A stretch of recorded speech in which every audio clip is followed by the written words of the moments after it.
All right, good morning grade 10s. This is your lesson on section 4.2 where we're going to be talking a little bit about the early theories of heat. So we're going to have a bit of a heat timeline and we'll discuss exactly what heat is.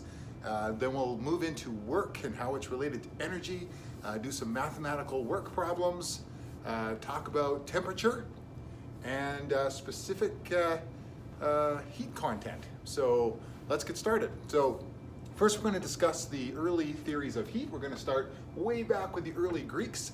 They had the four elements theory of heat. So remember, they thought that everything was composed of a combination of just four elements: air, fire, water, and earth. And heat would be associated with the element fire. So if something was actually warmer than something else, it was just thought that there was just more of that fire element within that substance. Well, then we move all the way into the 1700s, and in the 1700s we have what's called the phlogiston theory. Now, in science, theories change as we discover more things. So between this time, there was definitely more elements or basic elements found in the world besides those four early ones that the Greeks believed in. So we had to change the theory. Now, the phlogiston theory thought that heat, and we're going to call it this thing called phlogiston, was an invisible fluid contained by substances that if they burned or they got hot, they were simply either, if they were getting warm, they were gaining this fluid called phlogiston, and if they were losing heat, then they were giving off that phlogiston fluid. So for example, if you burned wood, then as the wood was burning and you could see the flames, phlogiston was being released, and so it was giving up its heat.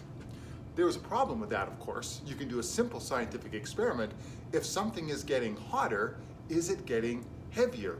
Is it getting more mass?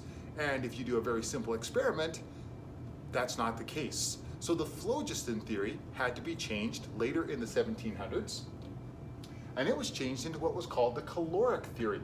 Now, this was the same kind of idea as phlogiston, that we have this fluid, heat is a fluid, except now it's massless. So if something gains heat or it gets warmer, it's gaining caloric. It doesn't gain mass because caloric is massless. All right. We also get our term calorie from this idea. It's where our term calorie comes from.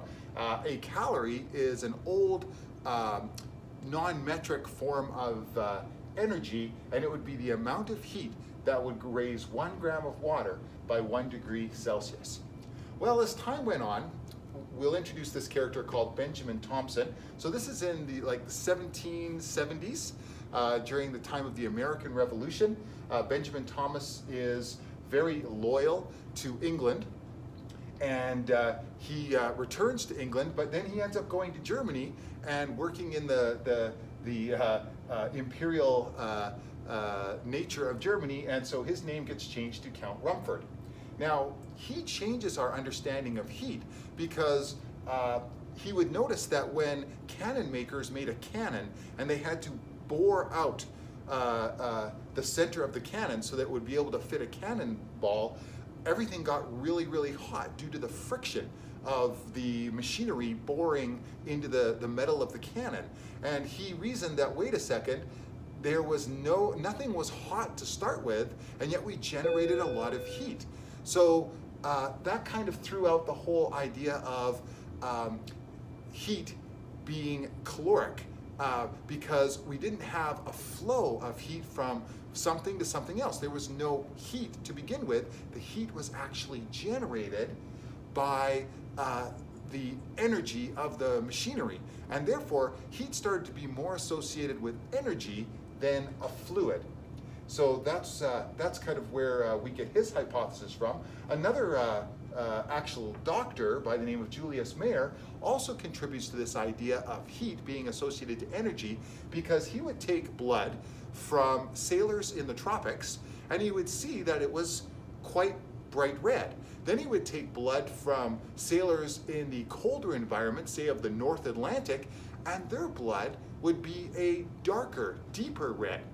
And so he made the association that, sailors in the North their bodies have to expend more energy keeping warm, and he associated that with the darker color of the blood, because blood that does, or when the body doesn't use as much energy, so the sailors in the south where it's warmer, we know that more oxygen makes blood brighter red. So the sailors in the north, they had to use up a lot of their energy, and that means using up the oxygen in the body just to keep warm. So therefore, their blood was a darker red, because the body was using up that oxygen during its energy processes. So therefore, again, we have heat related more to energy than anything else. Then James Joule comes along, and we kind of give him the credit for confirming that heat is a form of energy, because he does an experiment. And this is his experiment right here.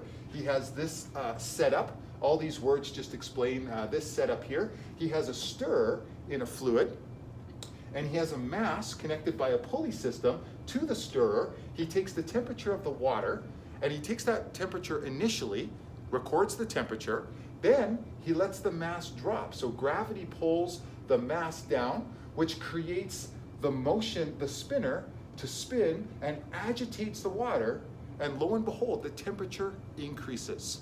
So it gains heat, essentially, but it's because of the mechanical energy of this mechanical system of the falling mass. So that definitely confirmed the fact that the energy provided by the falling mass and turned the stirrer, and that generated a measurement of heat. Now, the energy of moving parts, that's in machines, guys, we're going to refer to that as mechanical energy. And mechanical energy is what's being converted into heat energy in James Joule's experiment. So mechanical energy includes, and I know you've studied energy a little bit in your middle school sciences, and I know you should know that there's two forms of energy that sound familiar: kinetic energy. Kinetic energy is the energy of motion, and potential energy, which is energy that's stored due to a position or condition. Either of these forms of energy can be converted into heat, and sometimes both are happening at the same time. Now, let's turn our attention to work. Work is related to energy. When mechanical energy is transferred from one object to another, we say that work has been done. So here we have a wrecking ball example.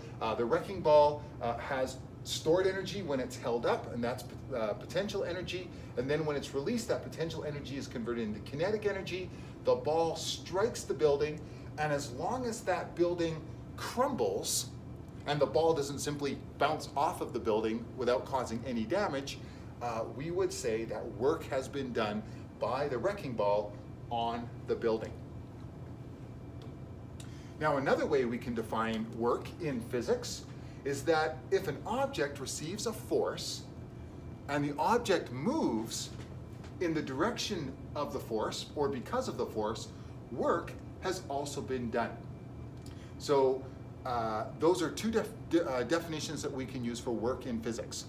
When there's a transfer of energy from one object to another, especially if it's mechanical energy, we can say work has been done. Or when an object receives a force and the object moves because of that force, work has been done.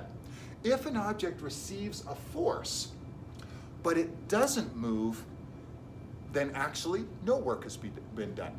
Now we can calculate work as a quantity with a formula related to this force and distance or displacement. So we have this formula: work is equal to force times distance. Now, because work is so related to energy, they share the same units. Energy is measured in joules, and work is measured in joules. A matter of fact, they're so tied, the definition for energy is energy allows work to be done. Now, our force is going to be measured in newtons, which you would have studied in middle school.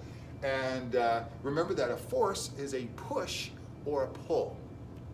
And then our d is going to be distance or displacement, which is a change in distance. We're going to talk more about that in chapter 5. All right, so let's have a look at a little example here.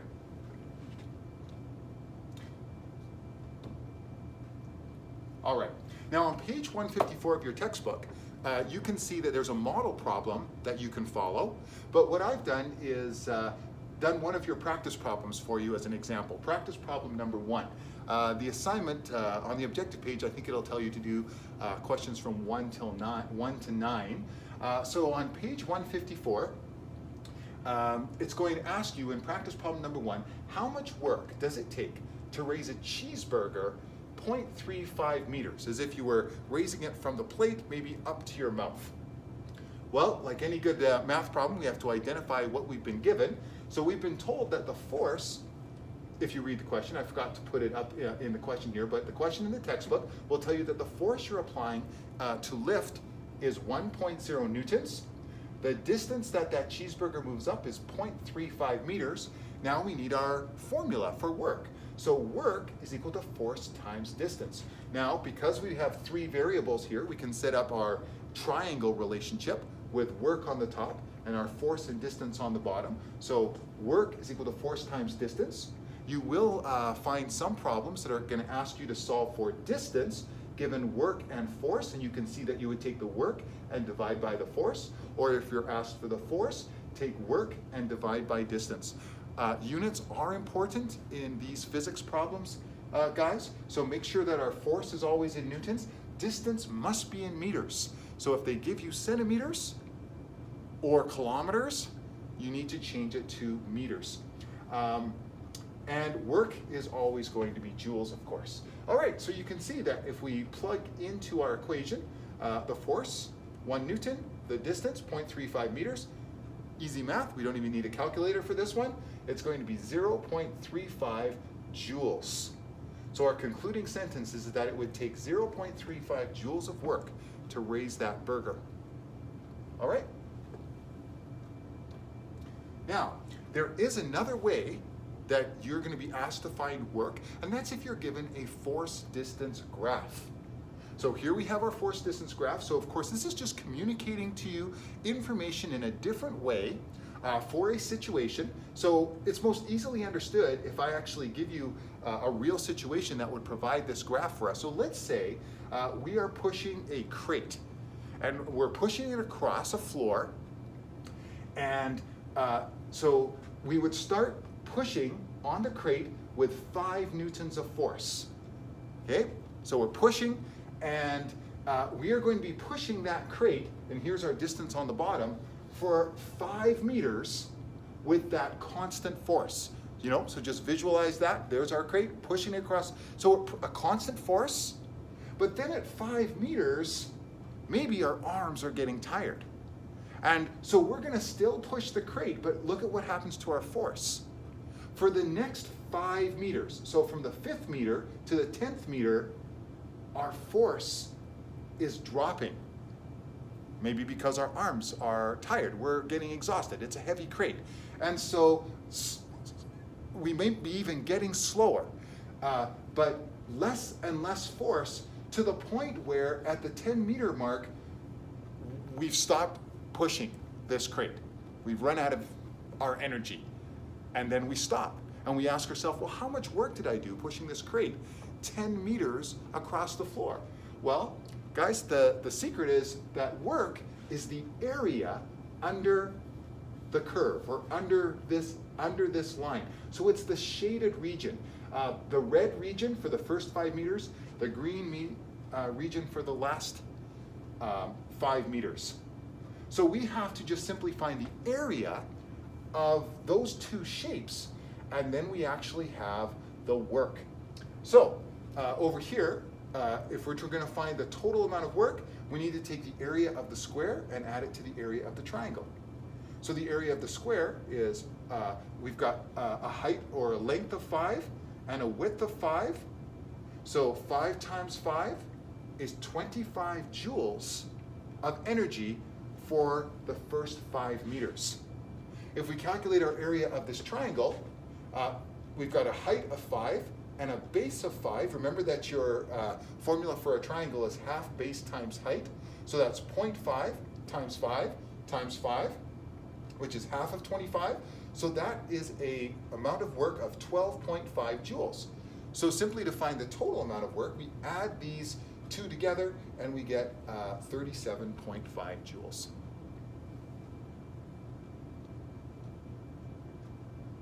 Now, moving along to connecting heat with temperature. So we're going to define heat. We can define heat in a couple of different ways. We could define heat as thermal energy, which is transferred from a warmer substance to a cooler substance. You would have studied particle theory in middle school. Hey, in high school, we just changed its name, sounds a lot more fancy, to the kinetic molecular theory. And this explains that heat has the effect of causing particles to move faster. Therefore, heat or thermal energy is directly related to the kinetic energy, the motion of particles. So here, if we have a diagram of some moving particles, if we add heat, those particles move faster. And because energy of motion is kinetic energy, we would say that an increase in heat increases the kinetic energy of those particles. But not every substance is affected by heat in the same way. So a certain substance, like for example gold, when it experiences or gains thermal energy, its temperature is going to rise. But it may not rise the same as aluminum, for example. So different materials respond differently to heat. So we call that its specific heat capacity. So that's actually a measurement or a way to measure different materials' reactions to heat. So if we go back to this diagram, we can see that if 1 kilogram of gold receives the same amount of energy as 1 kilogram of aluminum, the gold's temperature rises rapidly. The aluminum's temperature rises more slowly. So they have different heat capacities. And so we would say that gold, because the temperature rose rapidly, has what we call a low specific heat capacity, because it doesn't take very much heat to change its temperature. Whereas the aluminum has a high specific heat capacity. If something's temperature does not change very quickly, we would say it has a high specific heat capacity. One analogy for this, guys, would be your different people's reaction to eating like a hot pepper. Some people that eat a hot pepper, they experience that heat in a very bad way. They feel like their mouth is on fire, they're not used to it. Well, then we would say they have a low heat capacity or hotness capacity for the pepper because they reacted so fast. Somebody that has the same hot, spicy food that other person had, but goes, this is no problem, doesn't react in a big way, we would say has the high heat capacity or high spice capacity. That's kind of a way to look at it, all right? Also over here, we have kind of this idea that if heat was like a fluid, and we had these two different containers that receive the same amount of heat, and we get a big change, quick change in temperature, we would say low or small amount of heat capacity. Whereas this substance here took the same amount of heat, but changed its temperature very little, large heat capacity. And you can see by the diagram, an actual physical large capacity. All right? Terrific. Okay, so guys, that leads us into our definition of temperature. So if temperature is related to an increase in the motion of the molecules, we will define temperature as a measure of the average kinetic energy of all the individual atoms or molecules in that substance. All right? Because it's directly related. You increase the particle motion, then these particles hit the thermometer, and the collision with the thermometers causes the liquid in the thermometer to expand and take up more space. and we see that rise in temperature. So temperature is directly related to kinetic energy. Okay, and lastly, guys, this leads us into our laws of energy, or the laws of thermodynamics. The first law, which you've probably heard before, is that energy cannot be created or destroyed. It simply changes form from one to another. This little graphic is trying to show you this. Okay? All right? Now, the second law says that thermal energy cannot be removed from an energy source and converted entirely to work, which is simply just another way of saying, if I can go to the next page here, that if there is an energy transformation, not all the energy after the transformation is going to be usable energy. There's always some energy that's wasted, and we call it the unusable energy. And since we're talking about thermal energy or heat, that's often what's generated. Okay, so for example, when I rub my hands together, I'm doing work to move my hands, but I'm generating some thermal energy, and I actually want that thermal energy. Sometimes that wasted heat energy is actually, we put it to work because we like heat, right? Therefore, thermal energy is sometimes captured and can actually be made to be useful for us. But generally speaking, guys, the second law of thermodynamics says that for every energy conversion, you get some usable energy, but not every transformation is 100% efficient. That's impossible. There's always going to be some unusable waste energy, and it often is heat. And heat generally it doesn't generally do a lot of work for us because it just spreads out in the environment and ultimately ends up in outer space, not allowing us to do any useful work with it. Okay, so that's the end of section 4.2.